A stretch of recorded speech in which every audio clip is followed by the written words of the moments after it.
She was amazing, man. And I don't just say this, you know, Natalie passed recently, and I don't just say that because she passed or whatever, but she was different. She was extremely, extremely, extremely talented. And one of the things I used to say with Natalie is if she would have did stand-up, she would have shut the world down, because Natalie could talk about eating a sandwich and it would be hilarious because she's just an amazingly funny person. Funny person, man. And Natalie you would come and her topics be so off base and inappropriate, and she didn't care. You know what I mean? She would go take a shit, and then she would want to come back and tell you about how it went. Like, you know what I'm saying? She's like, oh my God, y'all.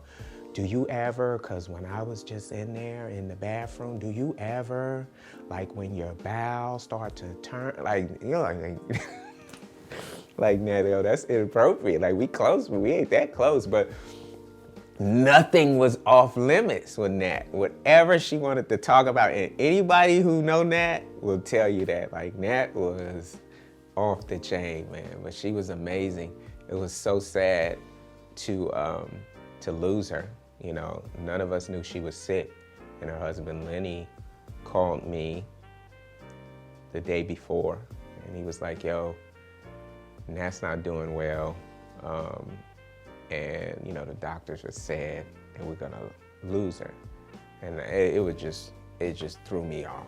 It just threw me off. That he had called, and I missed the call, and I called back, but I assumed it was Natalie. And when he picked up, I knew it was bad. You know what I mean? Just his whole tone from hello was just bad.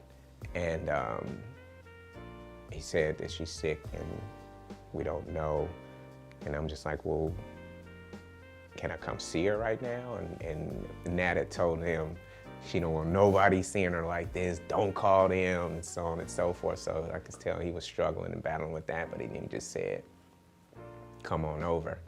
And so I drove straight there to her place, and I went in, and I just wasn't ready. You know what I mean? I wasn't ready for what I expected, and it was just so heavy, and she was just so, you know, she was just not in a good place, and it was just hard to recognize her and see her like that. And so I sat there with her a while, and she definitely knew I was in the room, even though she wasn't speaking.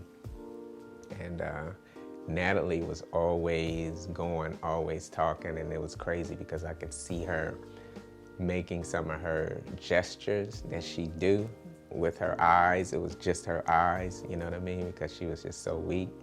And it was just sort of, you know, a crazy moment. And it was funny. I was there for maybe 30, 40 minutes, and then she ain't said nothing the whole time. And so I said, Nat, you want me to go and let you rest? And the Negro said, yeah. I said, oh, this nigga.